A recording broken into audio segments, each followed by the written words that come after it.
Imetolewa Tobit. Kuna ingine inaitwa Deuteronomical Aromokontorobosa.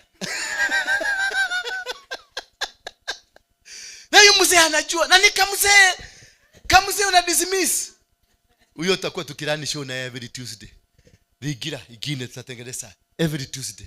Na mama, na kuna mama mwingine alikuwa hapa. Na yeye ako na maneno mzuri.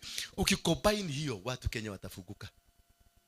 Kwa sababu nataka kuuliza, hii vitabu vingine ilitolewa kwa Biblia kwa nini?